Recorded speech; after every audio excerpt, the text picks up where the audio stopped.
Hey guys, good morning, welcome back to my YouTube channel. कैसे हैं आप सब? उम्मीद करती हूँ कि सब ठीक होंगे। शुरू करेंगे आज का अपना प्रैक्टिस सेट नंबर 1। ये प्रैक्टिस सेट आपका एसएसटी वालों के लिए और किसी भी सब्जेक्ट से आप आवेदन कर रहे हैं सहायक अध्यापक में और प्रधान अध्यापक के वालों के लिए भी ये पेपर आपका लिए इंपॉर्टेंट होता है, क्योंकि इसमें जीएस-जीके के क्वेश्चन भी हम कवर करेंगे और साथ ही साथ एसएसटी के क्वेश्चन को भी इसमें कवर करेंगे।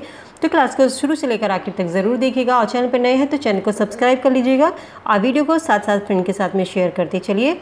तो फर्स्ट क्वेश्चन आप सभी के सामने है, दक्षिण पूर्व एशिया में ग्रीष्मकालीन मानसून के दौरान क्या होता है? मौसम प्राय शुष्क और साफ रहता है। हवाएं मध्य एशिया से दक्षिण एशिया की ओर प्रवाहित होती हैं। हवाएं हिंद महासागर से एशिया महाद्वीप की ओर प्रभावित होती हैं और हवाएं निम्न वायुदाब से उच्च वायुदाब की ओर प्रभावित होती हैं। तो राइट आंसर होगा हमारा यहाँ पर ऑप्शन सी, हवाएं हिंद महासागर से एशिया महाद्वीप की ओर प्रभावित होती है। 21 मार्च के बाद देखिए सूर्य के उत्तर में होने के कारण जो मौसमी स्थानांतरण होता है और इस टाइम पर विशेषतः आपके कह सकते हैं दक्षिण और दक्षिण एशिया के में दबाव परिवर्तन के कारण वायु जो होती है वो हिंद महासागर से इस क्षेत्र की ओर प्रभावित हो जाती है, जिससे ग्रीष्मकाल में हल्की वर्षा होती है। तो ऑप्शन हमारा सही होगा यहाँ पर सी, हवाएं हिंद महासागर से एशिया महाद्वीप की ओर प्रवाहित होती है। अगले क्वेश्चन की तरफ बढ़ते हैं। वर्ष 2011 की जनगणना के अनुसार उत्तराखंड राज्य में न्यूनतम साक्षरता दर किस जिले की थी? 2011 की जनगणना के अनुसार उत्तराखंड राज्य में न्यूनतम साक्षरता दर किस जिले में थी? ऑप्शन बताइए, क्या ऑप्शन सही होगा इसमें? सही आंसर कीजिए। ऑप्शन सही होगा यहाँ पर उधम सिंह नगर। ठीक है, अगला क्वेश्चन है, जनसंख्या का गणितीय घनत्व होता है। जनसंख्या का गणितीय घनत्व क्या होता है? तो ऑप्शन सही होगा हमारा यहाँ पर संपूर्ण भूमि और कुल जनसंख्या का अनुपात। गणितीय जनसंख्या घनत्व के लिए क्या होता है? कुल जनसंख्या को उसके क्षेत्रफल से विभाजित करते हैं, यानी कि आप कह सकते हैं कि गणितीय घनत्व बराबर कुल घनत्व अपॉन क्षेत्रफल, कुल जनसंख्या, जितनी भी टोटल जनसंख्या है उसको टोटल क्षेत्रफल से हम डिवाइड करते हैं तो आपका गणितीय घनत्व उसमें निकल कर आता है। तो ऑप्शन हमारा सही होगा यहाँ पर संपूर्ण भूमि और कुल जनसंख्या का अनुपात। ठीक है, चलिए अगले क्वेश्चन की तरफ आगे बढ़ते हैं। 1928 के बारदोली सत्याग्रह के नेतृत्व किसने किया था? 1928 बारदोली सत्याग्रह का नेतृत्व किसके द्वारा किया गया था? ऑप्शन सही होता है हमारा यहाँ पर ए, गांधी जी के अनुयायियों के द्वारा। गांधी जी के अनुयायी कौन थे? सरदार वल्लभ भाई पटेल थे। सरदार वल्लभ भाई पटेल के द्वारा ही बारदोली सत्याग्रह का आंदोलन इन्होंने किया था, सरदार वल्लभ भाई पटेल ने। ठीक है, भारतीय स्वतंत्रता संग्राम जब हुआ था, कब? 1928 में हुआ था, गुजरात में। 1928 में गुजरात में हुआ था और ये किसान आंदोलन था। इसका नेतृत्व वल्लभ भाई पटेल ने किया था और जब ये आंदोलन सफल हो गया था तो वहाँ की महिलाओं ने ही वल्लभ भाई पटेल को सरदार की उपाधि दी गई थी। ठीक है, पटेल कौन थे? गांधी जी के अनुयायी थे। तो ऑप्शन हमारा सही होगा यहाँ पर 1, गांधी जी के अनुयायियों के द्वारा बारदोली सत्याग्रह का नेतृत्व किया गया था। ठीक है, गदर पार्टी के संस्थापक कौन थे? अगला क्वेश्चन है आप सभी के सामने, गदर पार्टी के संस्थापक कौन थे? बरकतुल्ला हरदयाल, लाला हरदयाल, भगत सिंह, लाला लाजपत राय। तो ऑप्शन सही होता है हमारा यहाँ पर बी, लाला हरदयाल। गदर पार्टी की स्थापना कब की गई थी? ये भारत को अंग्रेजों से स्वतंत्रता दिलाने के लिए की गई थी ना गदर पार्टी की स्थापना। इस पार्टी में कह सकते हैं आप अमेरिका और कनाडा के भारतीय ने, जितने भी भारतीय थे, उन्होंने 25 जून 1913 को इस पार्टी को बनाया था। ठीक है, और इस पार्टी के द्वारा हिंदुस्तान गदर नाम का एक पत्र भी निकाला गया था। ठीक, तो इस गदर पार्टी का संस्थापक कौन था? लाला हरदयाल थे। ऑप्शन हमारा सही होगा यहाँ पर बी। अगला क्वेश्चन है, जवाहरलाल नेहरू भारतीय राष्ट्रीय कांग्रेस के पहली बार अध्यक्ष कब बने थे? जवाहरलाल नेहरू भारतीय राष्ट्रीय कांग्रेस की पहले अध्यक्ष कब बने थे?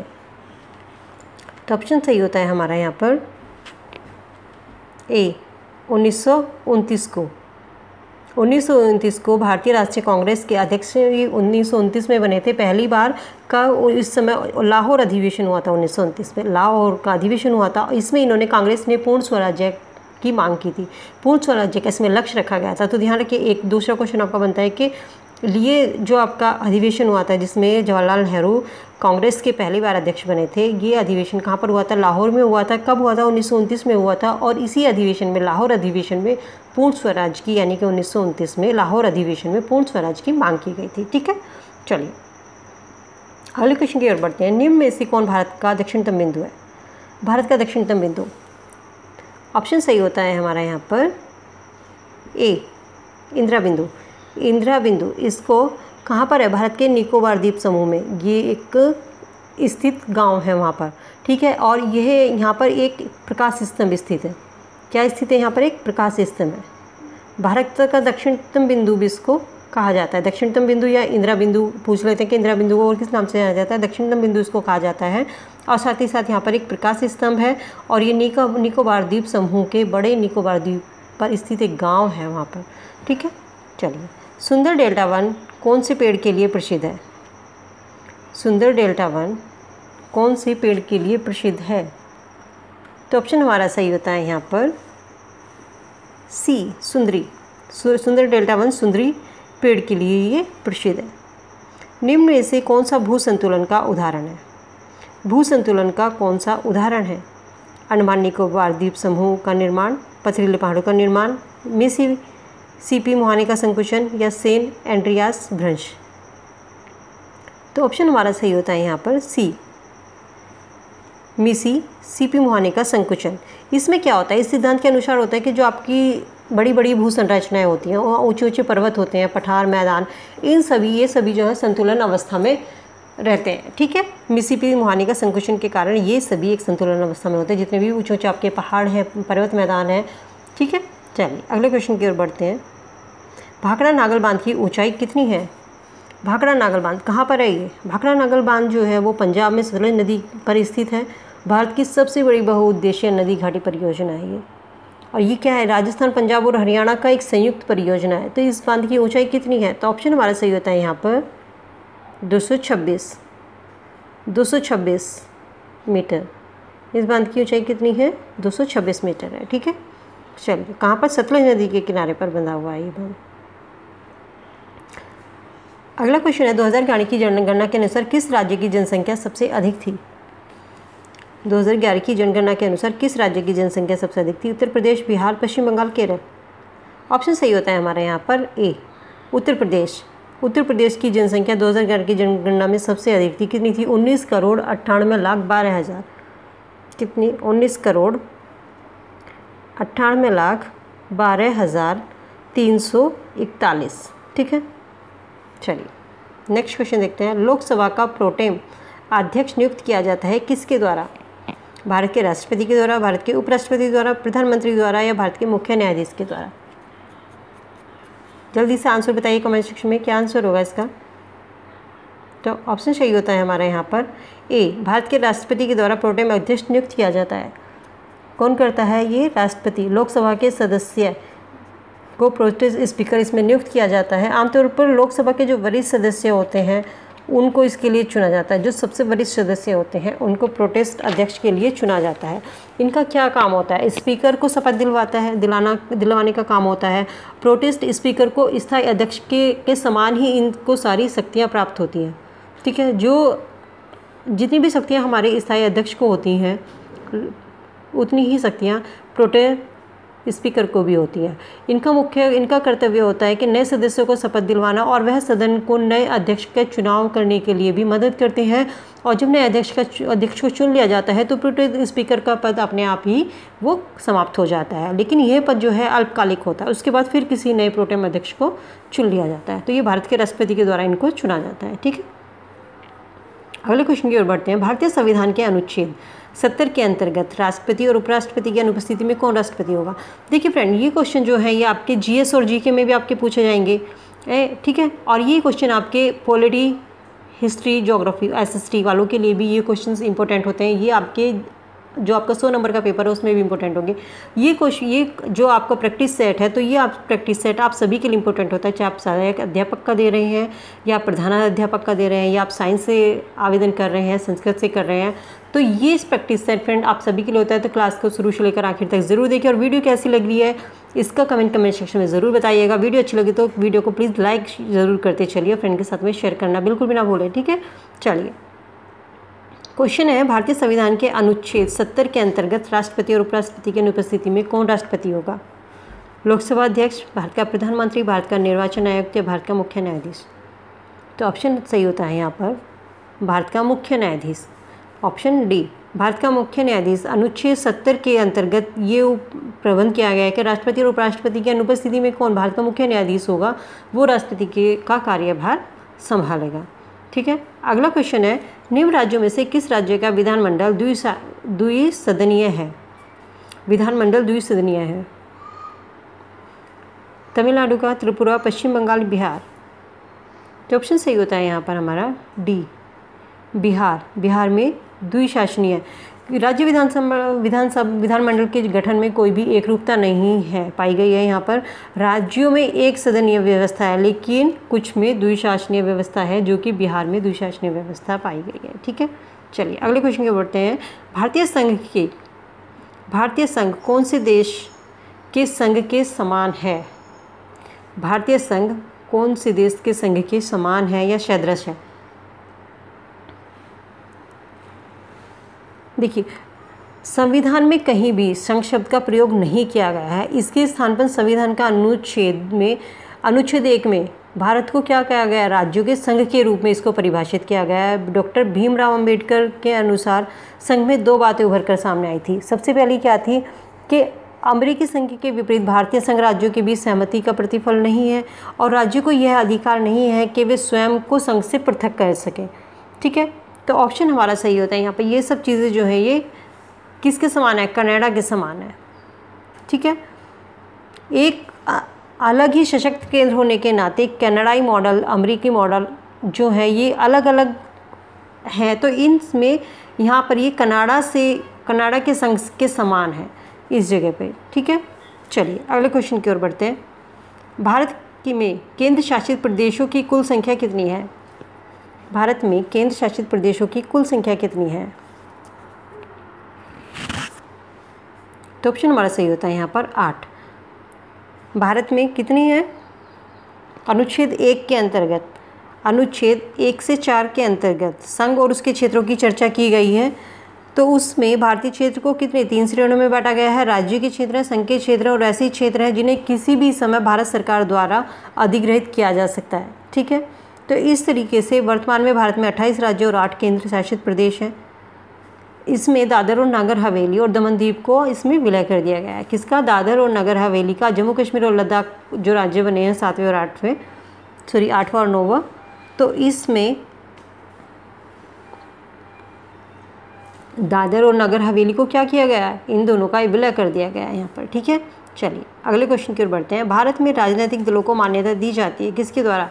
केंद्र सरकार द्वारा, राज्य सरकार द्वारा, भारत के उच्चतम न्यायालय द्वारा, भारत के निर्वाचन आयोग द्वारा। राजनीतिक दलों को मान्यता दी जाती है, तो ऑप्शन हमारा सही होता है यहाँ पर भारत का निर्वाचन आयोग के द्वारा राजनीतिक दलों को मान्यता दी जाती है। उनकी चुनाव की जितना भी चुनाव का आधार है राष्ट्रीय राज्य स्तर पर दिया जाता है, तो ये सब मान्यता कौन दिलवाता है? भारत निर्वाचन आयोग इन सब को मान्यता देता है राजनीतिक दलों को। ठीक है। चलिए अगले क्वेश्चन की ओर बढ़ते हैं। भारत में सूचना का अधिकार किस वर्ष में पारित किया गया?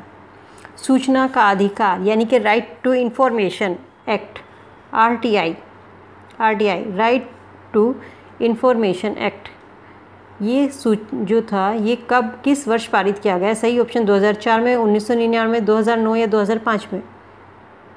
तो ऑप्शन हमारा सही होता है यहाँ पर सी, अक्टूबर 2005 में। कब? 12 अक्टूबर 2005 को ये लागू हुआ था। ठीक है। 15 जून 2005 को इसके कानून बनने के लिए इसका अधिवेशन मिला था, तो लेकिन इसके बाद ये 12 अक्टूबर 2005 को ये लागू हुआ था। जब ये कानून बना था तो ये कानून किसके लिए बना था? भारत के सभी नागरिक, जितने भी नागरिक हैं भारत के, उन सभी नागरिकों को सरकारी फाइल से रिकॉर्ड में जो भी दर्ज सूचना है उसको देखने और उसको प्राप्त करने का अधिकार इस एक्ट के तहत दिया जाता है।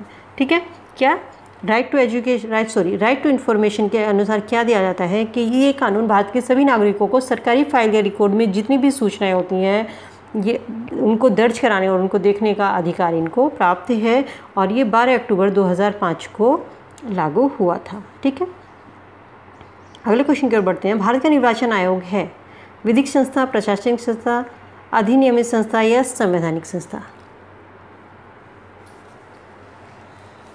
भारत का निर्वाचन आयोग है, कमेंट सेक्शन में कमेंट करके जल्दी से आंसर बताइएगा।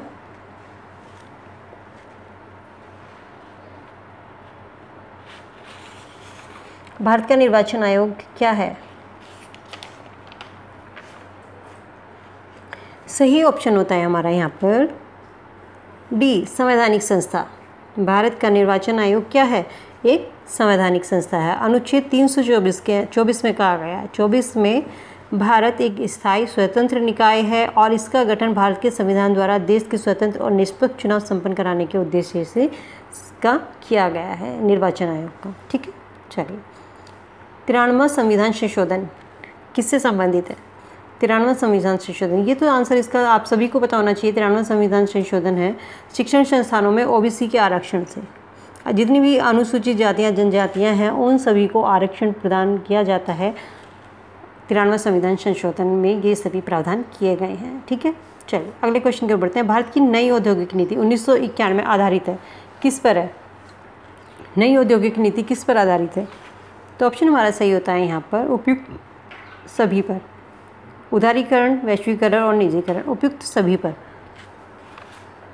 नई आर्थिक नीति जो है ये नई आर्थिक नीति के आधार स्तंभ कहे जाते हैं तीनों ही। ठीक है, चलिए अगला क्वेश्चन देखते हैं। भारत की पहली औद्योगिक नीति कब अस्तित्व में आई थी?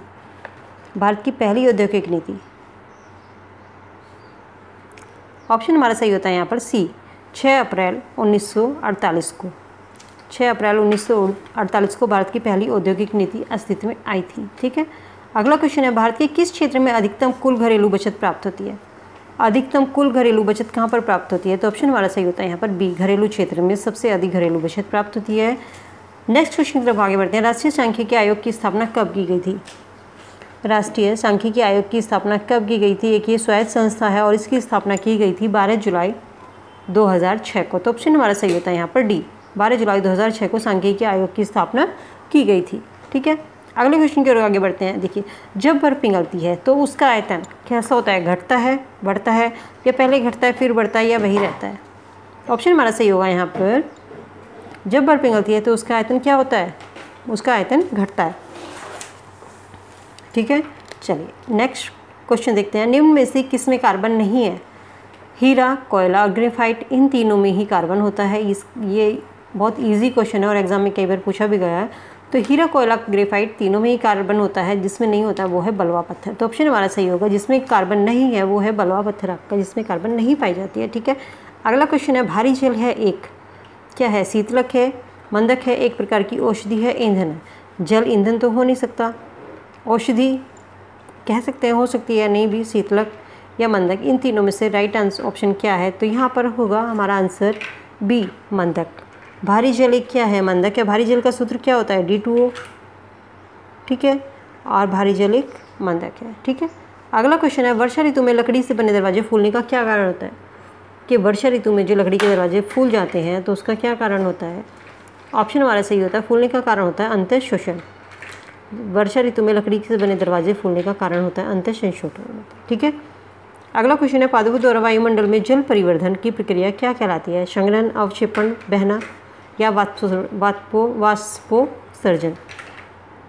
तो ऑप्शन हमारा सही होता है यहाँ पर डी, वाष्पोत्सर्जन। पौधों द्वारा जल का वाष्प के रूप में परिवर्तन क्या होता है? जो पत्तियां पे आपने देखा होगा छोटे छोटे छिद्र होते हैं, इन छिद्रों को हम क्या कहते हैं? रंध्र कहते हैं। तो वाष्पोत्सर्जन में जो पानी का वाष्प बनकर उड़ना, या इसके अलावा आप कह सकते हैं कि ऑक्सीजन और कार्बन डाइऑक्साइड का जो आदान प्रदान होता है वो पत्तियों में छोटे छोटे रंध्र होते हैं, उनके माध्यम से होता है। सामान्यतः ये रंध्र जो होते हैं फ्रेंड्स, ये आपने देखा दिन में खुले होते हैं और रात में ये बंद हो जाते हैं। तो जल परिवर्धन की प्रक्रिया किसके द्वारा होती है? ये होती है वाष्पोत्सर्जन के द्वारा। ठीक है, विटामिन सी का रासायनिक नाम है फॉलिक अम्ल, सिट्रिक अम्ल, लैक्टिक अम्ल या एस्कोर्बिक अम्ल? ऑप्शन हमारा सही होता है यहाँ पर सी, एस्कॉर्बिक अम्ल। विटामिन सी का रासायनिक नाम है एस्कॉर्बिक अम्ल होता है। ठीक है, नेक्स्ट क्वेश्चन की तरफ आगे बढ़ते हैं। निम्न में से कौन सी विधि प्रक्रिया जैव प्रौद्योगिकी है? कौन सी विधि है? आमाशय में दूध का जमना, दही बनना, अचार बनना या उपयुक्त में से कोई भी नहीं? तो ऑप्शन हमारा यहाँ पर सही होगा वो है बी, दही का बनना। दही, योगर्ट एक ऐसा प्रोडक्ट है जिसमें दूध के आप कह सकते हैं जीवाणुक किण्वन के द्वारा ये बनाया जाता है। लैक्टोज से किण्वन से लैक्टिक अम्ल बनता है और दूध के प्रोटीन पर ये कार्य करके उसे दही बना देता है, जिससे दही में खट्टापन आ जाता है। तो कौन सी विधि प्रक्रिया जैव प्रौद्योगिकी होगी? दही का बनना। ठीक है। अगला क्वेश्चन है चिपको आंदोलन संबंधित है। ये इसका आंसर आप सभी को पता होना चाहिए। चिपको आंदोलन मोस्ट इंपॉर्टेंट क्वेश्चन है, एग्जाम में पूछा जाता है। ये आपके सुपर टेट प्राइमरी में भी क्वेश्चन पूछा गया है और जूनियर आपका टेट होता है तो उसमें भी ये क्वेश्चन कई बार पूछा गया है और GSGK में भी आपका क्वेश्चन आ जाता है। ठीक है। ये है वन संरक्षण से। वन संरक्षण सुंदरलाल बहुगुणा इसके आंदोलन के प्रणेता थे। ठीक है। उनके द्वारा ये आंदोलन चलाया गया था, सुंदरलाल बहुगुणा के द्वारा। इसमें क्या था चिपको आंदोलन में? उत्तर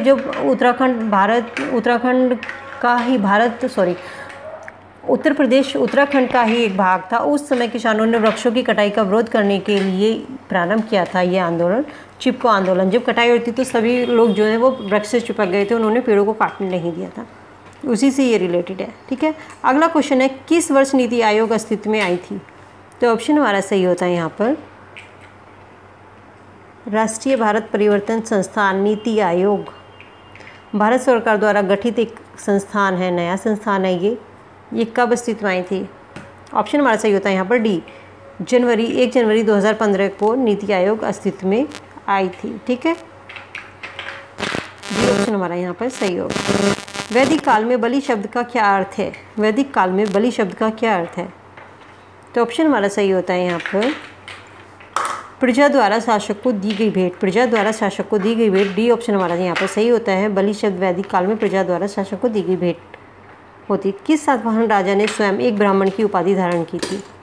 तो ऑप्शन हमारा सही होता है यहाँ पर सी, गौतमी पुत्र सातकर्णी, जिनको एक राट या ब्राह्मण, एक ब्राह्मण की उपाधि इन्होंने धारण की थी। ठीक है।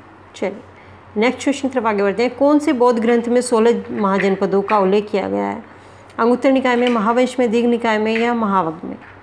तो ऑप्शन सही होता है यहाँ पर ए, अंगुत्तर निकाय में 16 महाजनपदों का उल्लेख किया गया है। मोस्ट इंपोर्टेंट क्वेश्चन है फ्रेंड। निम्न में से किस शासक ने भारत में सर्वप्रथम एकता व्यवस्था प्रारंभ की थी? कौन सा शासक था जिसने भारत में सबसे पहले एकता व्यवस्था प्रारंभ की थी? ऑप्शन हमारा सही होता है यहाँ पर ए, इल्तुतमिश। इल्तुतमिश के द्वारा एकता व्यवस्था प्रारंभ की गई थी। ठीक है। नेक्स्ट क्वेश्चन है भारत में मनसबदारी व्यवस्था किसने प्रारंभ की थी? मनसबदारी व्यवस्था किसके द्वारा प्रारंभ की गई थी? तो ऑप्शन हमारा सही होता है यहाँ पर सी, अकबर के द्वारा मनसबदारी व्यवस्था प्रारंभ की गई थी। नेक्स्ट क्वेश्चन है निम्न में से किस सामाजिक धार्मिक आंदोलन ने दलित वर्ग के संबंध में आवाज़ उठाई? निम्न में से कौन थे जो सामाजिक धार्मिक आंदोलन ने दलित वर्ग के संबंध में आवाज़ उठाई थी?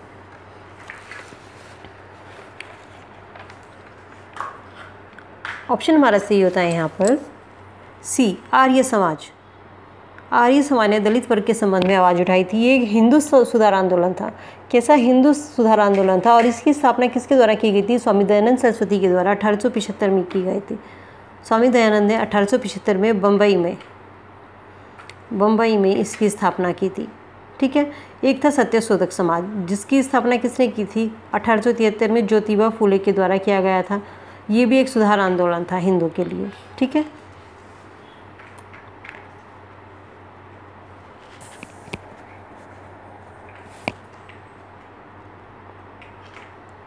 अगला क्वेश्चन है भारतीय प्रेस की स्वतंत्रता का प्रणेता किसे कहा जाता है?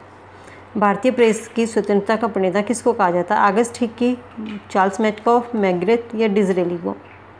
तो ऑप्शन हमारा सही होता है यहाँ पर बी, चार्ल्स मेटकॉफ को। चार्ल्स मेटकॉफ को भारतीय प्रेस की स्वतंत्रता का प्रणेता या भारतीय समाचार पत्रों का मुक्तिदाता की इनको संज्ञा दी गई थी। ठीक है। अगले क्वेश्चन की तरफ आगे बढ़ते हैं।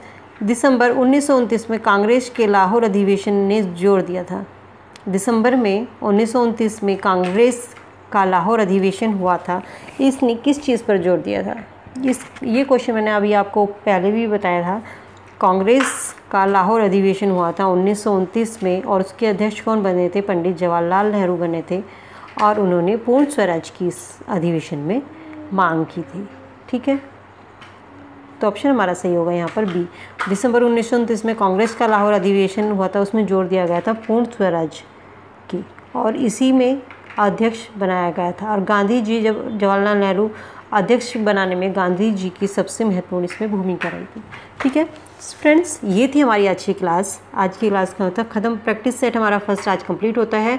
वीडियो कैसी लगी है इसका फीडबैक हमें कमेंट सेक्शन में ज़रूर दीजिएगा। वीडियो पसंद आई तो वीडियो को एक लाइक ज़रूर कीजिए और फ्रेंड के साथ में शेयर करना ना भूलें। चैनल पे नए हैं तो चैनल को सब्सक्राइब कर लीजिएगा। मिलती हूँ नई वीडियो में, तब तक के लिए good bye, be happy, be safe. Thank you so much.